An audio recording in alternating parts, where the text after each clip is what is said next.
Olá pessoal, bem-vindo ao curso de Projetos com CLP.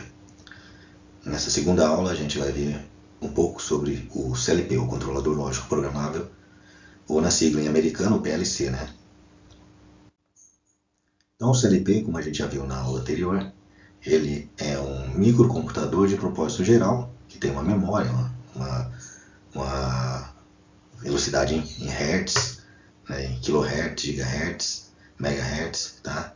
E que é capaz de ser dedicado para trabalhar, fazer para as automações, né, na indústria que a gente tem.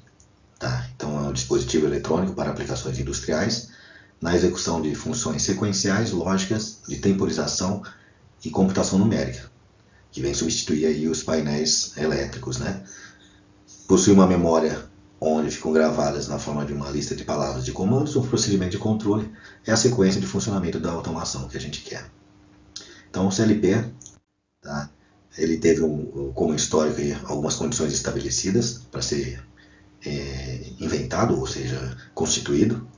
Então a GM, que foi o primeiro que estabeleceu isso aí, estabeleceu algumas regras, né? E para isso aí, essas regras são listadas aí, como a primeira, que deve ser fácil de ser programado. A segunda, que deve ser de fácil manutenção. Então estão relacionadas com os painéis elétricos, né, onde toda a lógica sequencial era realizada com contadores, com temporizadores, né, relés. Então era uma dificuldade um pouquinho maior de ser programada essa sequência de funcionamento. Deve possuir características operacionais de alta confiabilidade, então a redundância. Então esses são sistemas que podem estar trabalhando visando a parte de segurança. Deve possuir dimensões menores que os painéis e relés e deve ter capacidade de comunicação. Essas são as condições que foram pré-estabelecidas pela GM para que a gente pudesse ter um dispositivo eletrônico computadorizado que atuasse na forma do controle sequencial dentro da empresa, tendo essas condições aí pré-estabelecidas. Como a gente já comentou, né, a vantagem do uso dos controladores lógicos programáveis, né, eles ocupam um menor espaço, ser uma parte eletrônica. Agora então eles evitam aqueles painéis elétricos onde tem um intertravamento que era feito em cima de relés e temporizadores, contadores e assim por diante. Requerem então para isso menor potência elétrica. Podem ser reutilizados, então posso utilizar o mesmo dispositivo para fazer programações diferentes. São programáveis, permitindo alterar os parâmetros de controle. Apresentam maior confiabilidade, manutenção mais fácil e rápida, oferecem maior flexibilidade e apresentam interface de comunicação com outros CLPs e computadores de controle, em outros níveis da pirâmide de automação que a gente já mostrou. Permitem maior rapidez na elaboração do projeto de um sistema. Isso vai depender muito da complexidade do sistema também. Então essas são as vantagens do CLP, sendo que ele ficou estabelecido como um equipamento bastante robusto de uso, né, na indústria, para fazer toda essa parte aí, assim como as regras estabelecidas pela GM. Então o controlador lógico programável nosso, né, como a gente já tinha comentado, né, ele tem aqui um ciclo de funcionamento. Esse ciclo de funcionamento aqui ele está relacionado então com um sistema de loop, né, onde eu tenho ali uma varredura nas entradas, né, para verificar o estado das entradas, tem um processamento e tem uma atuação nas saídas de acordo com o processamento e as condições das entradas. Então a gente já viu isso daí. Aqui eu tenho um CLP onde eu tenho aqui uma CPU e vários módulos de entrada e saída, podendo eles ser tanto digitais como analógicos. E essa parte aqui é a fonte de alimentação dele. Os módulos de entrada e saída digitais, né? Então a gente já viu que pode ser botoeiras, chaves rotativas, chaves seccionadoras. Pode ter ali dispositivo de atuação, que são válvulas solenoides, contadores, servomotores, etc. Dispositivo de detecção, então chave limites, potenciômetros, tacômetros, resolvers, codificadores, etc. E dispositivo de manutenção, lâmpadas sinalizadoras, buzinas, alarmes, display, etc. Então a gente tem vários elementos aí que estão disponíveis para isso aí. Então o CLP tem módulos, né? E esses módulos aí podem ser tanto de entrada e saída digitais, como a gente viu no slide anterior, como analógicos. Tá? Os módulos de entrada e saída analógico, entrada aqui no caso, né, são os sensores de pressão nanométrica, sensores de pressão mecânica, tacos geradores, transmissores de temperatura, transmissores de umidade relativa, válvulas, aqui no caso atuadores de analógicos, né, motores, servo, motores, inversores de frequência, posicionadores rotativos. Então aqui tem as entradas e saídas analógicas de modo geral, como a gente já tinha conversado antes. Como que é o princípio de funcionamento então do CLP? Então o CLP tem uma inicialização, né? Então ele vai inicializar como o nosso computador inicializa, carregando o sistema operacional, verificando as funções que tem que fazer. E daí ele entra em loop, verificando o estado das entradas, transfere essas entradas para uma tabela de memória. Então eu tenho uma tabela de memória, compara com o programa do usuário e realiza a execução de programa linha a linha do usuário, tá, sequencialmente, e atualiza as saídas. Então isso aqui é o nosso ciclo de varredura. Então vai ficar fazendo esse loop aqui eternamente a partir de que ele está em funcionamento. Então na inicialização a gente verifica o funcionamento eletrônico da CPU, memórias e circuitos auxiliares, verifica a configuração interna e compara com os circuitos instalados, verifica o estado das chaves principais, né? Se eu tenho uma chave de execução, run, stop, de programação, dependendo do modo que ele está de funcionamento, desativa, né, no momento da inicialização todas as saídas e verifica a existência de um programa do usuário para poder fazer a execução desse programa. A partir de que ele verificou, ele realizou a inicialização, a gente vai então verificar o estado das entradas, né? Então, né, daí transfere para a memória, e na hora que ele transfere para a memória, né, esse ciclo de varredura que ele faz aí, os resultados obtidos, né, são armazenados em uma região de memória chamada memória de imagem de entrada e saída. Então tem uma memória que ele vai consultar no programa para poder fazer a execução. Tá? Então essa é a memória de entrada e saída. Não é que ela vai estar pegando em tempo real naquele momento. Tá? Ela recebe esse nome por ser um espelho dos estados das entradas e saídas, que está dentro daquele loop de execução do meu programa. Tá? Pensando se durante o programa uma entrada pudesse ser alterada, mesmo se ela for alterada, ele vai ter que utilizar a entrada que está na memória, né, no espelho dele. Essa memória será consultada pelo programa do CLP, né, no decorrer do processamento do programa do usuário. Então é uma memória onde eu tenho um espelho das minhas entradas e um espelho das minhas saídas, onde o meu programa vai consultar e vai executar em função desses estados, né, dessas variáveis aí. Compara então, faz a comparação com o programa do usuário, nesse ciclo de varredura, né, onde ele vai executar o programa do usuário, né, consultando essa memória de entrada e saída. As memórias de entrada e atualizando a memória de imagem de saída, de acordo com as instruções definidas pelo usuário no seu programa. Há um tempo atrás, essa leitura da imagem e da entrada e saída podia, dependendo da velocidade de varredura, né, e da quantidade de passos que a gente tinha no programa, ela podia ser muito curta, né? O tempo podia ser insuficiente para eu poder pensar em tempo real. Ou seja, a minha entrada já teria mudado e o meu programa não teria terminado de rodar para atualizar em função daquelas da imagem. Então isso deve ser evitado no CLP. Mas com as CPUs novas, aí, com a velocidade em torno de MHz, já esse problema foi eliminado. Então a gente vai imaginar que essa varredura que a gente tem, né, essa varredura completa que a gente tem aqui nesse ciclo de varredura aqui, ela é tão rápida, que não dá tempo das entradas serem alteradas, ou mesmo as saídas, né, enquanto eu estou executando esses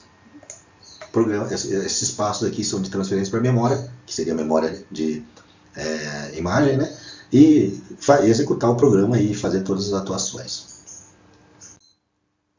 Atualizar então, no final das contas, o estado das saídas. O CLP escreve o valor contido nas memórias de saída, utilizando a interface dos módulos de saídas, né? Então a gente consegue estabelecer o estado da saída naquele momento, e aí ele executa isso usando as placas, né, os módulos de saída. E daí inicia-se então um novo ciclo de varredura. E fica fazendo isso aí infinitamente, de forma que a gente tenha o controle sequencial estabelecido aí, em função das entradas e saídas existentes.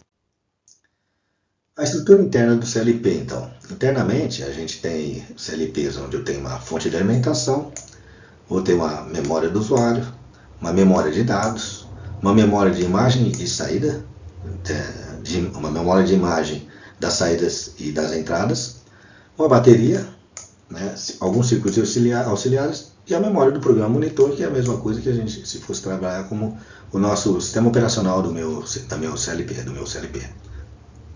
A unidade de processamento, né, que é a CPU. Aí eu tenho aqui o terminal de programação, os módulos de saída e os módulos de entrada. Além dos módulos de comunicação também, a rede elétrica que está colocada aqui também vai estar na fonte direto e assim por diante. Então vamos analisar um a um essa estrutura, né, esses elementos que tem na estrutura interna do CLP. A fonte de alimentação, então, normalmente, né, ela é de 110 a 220 de corrente alternada. E ela transforma essa corrente alternada em contínua, né, para o microprocessador poder trabalhar. Então, às vezes, as tensões compatíveis com os microprocessadores, então 5 volts, mais 3 volts, e assim por diante, 3.3. As alimentações das memórias, então tem que ser compatível. E as tensões de comunicação, por exemplo, que é RS-232, que é um protocolo mais antigo, outros, né, RS-485, né, são de mais ou menos 12 volts, né, para o programador, né, para fazer a parte de suprir com que eu tenha comunicação no meu sistema. Tá? Ela serve também para manter uma carga numa bateria, né, no caso das CPUs que tem RAM, né, memória RAM, tipo RAM, né, que é volátil, ou seja, também serve para manter aqui o relógio, né, em tempo real, tem um relógio em tempo real, e fornece alimentação para as entradas e saídas. Então a fonte de alimentação está relacionada com tudo isso aí, né? Sendo que as alimentações das entradas e das saídas aqui, que a gente precisa para o funcionamento dos módulos de saída e de entrada aqui, né? Pode ser de 12, 24 ou até 48 volts de corrente contínua. Então essas são as alimentações que a gente trabalha. Então, na unidade central de processamento, tá? Que é uma outra parte lá, são CPUs de propósito geral, como a gente comentou. Então são CPUs de propósito geral aí que são utilizados para fazer esse processamento aí, que é um programa rodando em loop, simplesmente. Então eu posso usar aí tanto microprocessadores, né, alguns aí, outros usam microcontroladores também, tá? Desde 8, que são obsoletos, mas ainda tem também, 8, 16, 32, até 64 bits. Tá? Famílias da Intel, Motorola, Zilog e assim por diante ainda são frequentemente encontradas nos CLPs. O endereçamento de memória, né, vai até megabytes, né, então tem vários bytes aí, megabytes aí. A velocidade vai de megahertz até gigahertz. A manipulação de dados decimais, octais, hexadecimais, né, que a gente mais utiliza, né, dentro dessa parte de controle aí, quando a gente trabalha com esses dados aí em words, né, em bytes e assim por diante. Então, outro elemento aqui seria a bateria, né, onde a gente tem aqui baterias que são utilizadas para manter o relógio em tempo real, como a gente já comentou, e as memórias do tipo RAM. Tá? Então, alguns LPs têm essas características. Tá? E normalmente a gente usa uma bateria de níquel-cádmio, né, ou de lítio, né, para ficar mantendo isso aí, né, para o nosso CLP, né, ser utilizado aí de forma correta.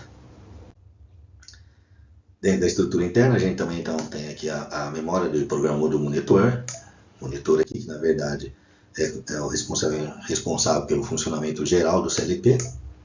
Tá? Então, normalmente ele está armazenado numa memória do tipo PROM, né, ou EPROM, 2PROM, alguma coisa semelhante, né, ou seja, uma memória que não seja volátil, tá? E funciona de maneira similar ao sistema operacional nos microcomputadores. Tá? É ele que permite a transferência dos programas de um microcomputador ou terminal de programação, né, e o CLP, né, gerenciando o estado da bateria do sistema, controla diversos opcionais e assim por diante. Então esse aqui é como se fosse o nosso sistema operacional do nosso CLP. Temos também aqui a memória do usuário, e essa memória do usuário aqui, então, ela está relacionada com o programa que o usuário vai escrever para fazer o controle do automatismo, né? Então é o programa de aplicação que a gente chama. Ela pode ser alterada pelo usuário, é óbvio, né? Então a gente pode calibrar ou ajustar o programa de acordo com as necessidades do som de fábrica.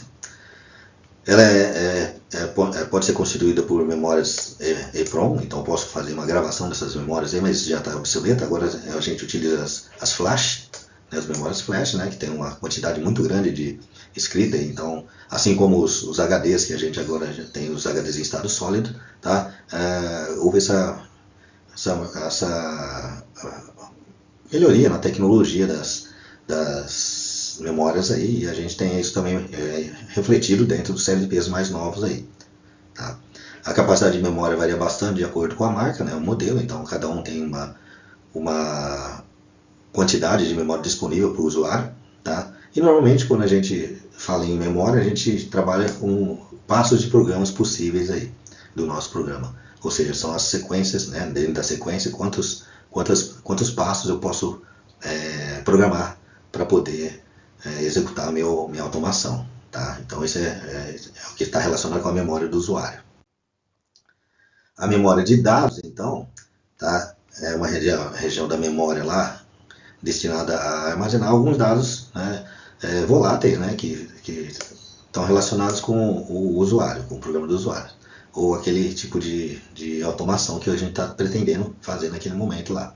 Tá? Então, por exemplo, são valores de temporizadores que vão ser alterados assim, conforme vai sendo mudando a sequência do programa, valores de contadores, né, código de erro, senha de acesso e assim por diante. Então, são uma memória que a gente pode estar alterando isso aí sem prejuízo nenhum no nosso programa. Basta reinicializar o CLP e aí a gente começa a fazer tudo de novo.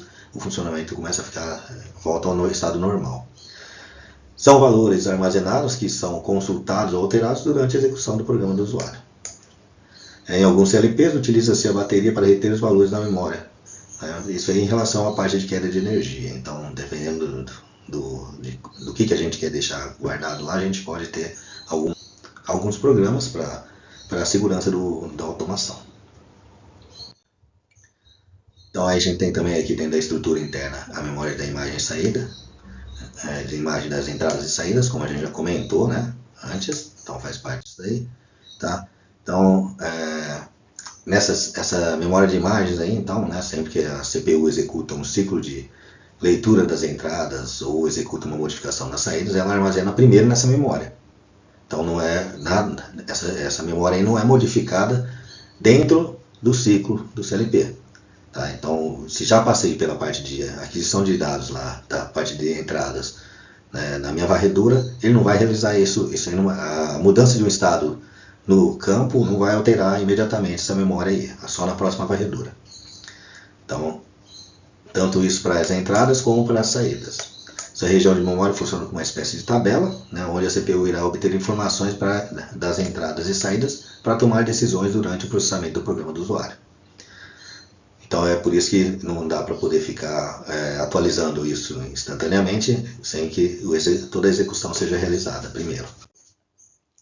E alguns circuitos auxiliares que a gente tem no CLP também.